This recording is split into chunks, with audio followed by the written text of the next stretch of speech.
आज ही है world ozone day. हर दशक 3% की दर से रिकवरी हो रही है ओजोन परत। जाने क्या है इस बार की थीम। नमस्कार, मैं रितेश मिश्रा और स्वागत है आपका द आर के न्यूज़ में। हर साल 16 सितंबर को वर्ल्ड ओजोन डे मनाया जाता है। इस दिन का मनाने का मकसद लोगों में ओजोन परत के प्रति जागरूकता पैदा करना है। ओजोन परत ओजोन अणुओं की एक परत है जो 10 से 50 किलोमीटर के बीच वायुमंडल में पाई जाती है। ओजोन परत पृथ्वी के सूर्य की हानिकारक अल्ट्रावायलेट किरणों से बचाने का काम करती है। ओजोन परत के बिना जीवन संकट में पड़ सकता है, क्योंकि अल्ट्रावायलेट किरणें अगर सीधा धरती पर पहुंच जाएं तो ये मनुष्य और पेड़ पौधे और जानवरों के लिए बेहद खतरनाक साबित हो सकते हैं। ऐसे में ओजोन परत संरक्षण बेहद ही महत्वपूर्ण है। इंसानों को कई जानलेवा बीमारियों से बचाने वाली ओजोन परत के लिए कोरोना लॉकडाउन राहत का समय कहा जा सकता है। देश में लॉकडाउन का जो असर हुआ उसका एक बड़ा फायदा ओजोन परत को भी मिला।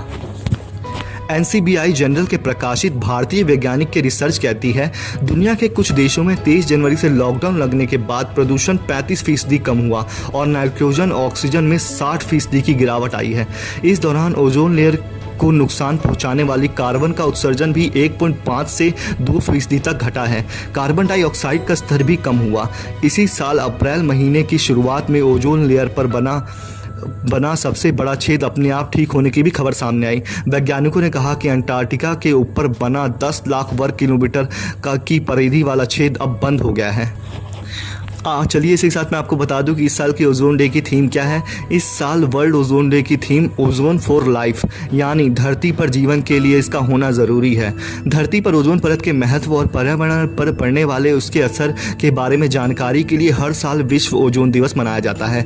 इस साल हम 35 साल के वैश्विक ओजोन परत संरक्षण का जश्न मना रहे हैं। इस थीम के जरिए लोगों को यह बताना है कि ओजोन पृथ्वी पर हमारे जीवन के लिए महत्वपूर्ण है और हमें अपनी भावी पीढ़ियों के लिए भी ओजोन परत की रक्षा करनी चाहिए।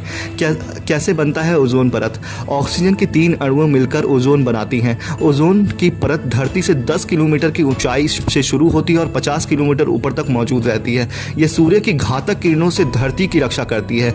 यह परत इंसानों में कैंसर पैदा करने वाले सूरज की पराबैंगनी किरणों को भी रोकती है। चलिए इसी के साथ ये भी जान लेते हैं कि ओजोन परत को नुकसान पहुंचाने वाले कण कौन से हैं। वातावरण में नाइट्रोजन, ऑक्सीजन और हाइड्रोकार्बन जब सूर्य की किरणों के साथ प्रक्रिया करते हैं तो ओजोन प्रदूषक कणों का निर्माण होता है। वाहनों और फैक्ट्रियों से निकलने वाली कार्बन मोनोऑक्साइड व दूसरे गैसों की रासायनिक क्रियाएं भी ओजोन प्रदूषक कणों की मात्रा को बढ़ाती है। वैज्ञानिक के मुताबिक आधे घंटे के औसत ओजोन प्रदूषक की मात्रा 100 माइक्रोग्राम प्रति घन मीटर से अधिक नहीं होनी चाहिए। इसके बाद ही 19 दिसंबर 1994 को संयुक्त राष्ट्र महासभा UNGA ने 16 सितंबर को ओजोन परत के संरक्षण के लिए अंतर्राष्ट्रीय दिवस घोषित किया। 16 सितंबर 1995 को पहली बार विश्व ओजोन दिवस मनाया गया। तभी से हम वर्ल्ड ओजोन डे मनाते हैं। उम्मीद है आपको जानकारी अच्छी लगी होगी। अगर वीडियो पसंद आई हो तो प्लीज़ वीडियो को लाइक कीजिएगा और अपने फ्रेंड्स और फैमिली के साथ शेयर जरूर करें। धन्यवाद।